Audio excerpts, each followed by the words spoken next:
शिवसाईद्वारे शक्य engineer, pharmacist, agriculture officer, BSc nursing होण्याचं स्वप्न MHT CET 2025च्या संपूर्ण तयारीसाठी Shivsai pattern Buldhana, Shivsai universal junior college Buldhana. संपर्क 8390 3545 55 आणि 8208 1082.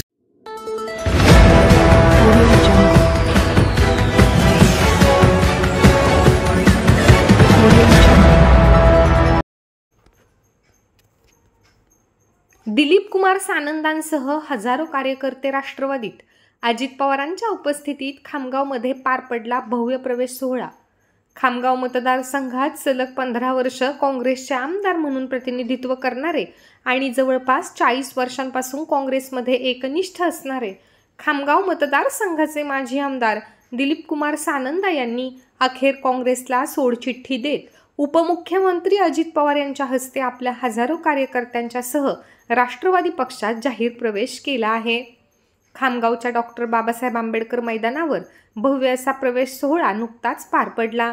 हर्षवर्धन सपकाळ यांनी काँग्रेस प्रदेशाध्यक्षपदाची सूत्रे हातात घेताच जिल्ह्यातील अनेक काँग्रेसचे नेते पक्षांतर करीत आहेत, तर दिलीप सानंदा यांच्या राष्ट्रवादी प्रवेशामुळे काँग्रेसच्या दुसऱ्या फळीतील नेत्यांना मार्ग मोकळा झाला असला तरी मात्र आगामी निवडणुकीत याचा फटका काँग्रेसला बसणार असल्याचं बोललं जात आहे.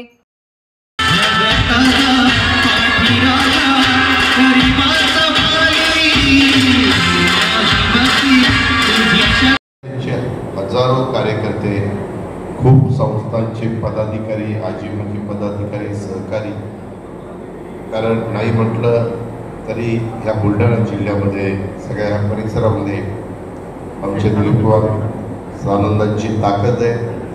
मागं काँग्रेसमध्ये असताना ते ज्या पक्षामध्ये असतात तिथं मनापासून काम करतात, संघटना वाढवतात, पक्षाला ताकद देतात, कार्यकर्त्यांना ताकद देतात, त्या भागातले प्रश्न, विकास हा करण्याचा प्रयत्न करतात. आणि प्रत्येकाला आम्ही आता महायुतीमध्ये आहे, पण आमचे 3 पक्ष त्याच्यामध्ये भाजप असेल, शिवसेना असेल, राष्ट्रवादी काँग्रेस असेल, प्रत्येकाला आपला आपला संघटनेमध्ये मेरजेचं राजकारण किंवा पक्ष वाढवण्याचा अधिकार आहे. आणि त्या प्रकारे अशा प्रकारच्या पक्षप्रवेशाच्या घटना, मेरजेचं राजकारण स्वर्गीय यशवंतराव चव्हाण साहेबांनी जी शिकवण महाराष्ट्राला दिलेली आहे तशा पद्धतीचं राजकारण आम्ही करतोय. आणि त्या गोष्टीचा मला आनंद आहे की आज आमच्या दिलीप कुमारजींनी पक्षामध्ये प्रवेश केला, त्यांच्याबरोबर हजारो कार्यकर्त्यांनी पक्षामध्ये प्रवेश केला. त्यामुळे आमच्या बुलढाणा जिल्ह्यामध्ये या सगळ्या परिसरामध्ये राष्ट्रवादी काँग्रेस पक्षाची ताकद वाढण्याच्या करता, राष्ट्रवादी काँग्रेसमय वातावरण होण्याच्या करता, विदर्भाला त्याचं मदत होण्याच्या करता निश्चितपणे उपयोग होईल याबद्दल माझ्या मनामध्ये तीळ मात्र शंका नाही.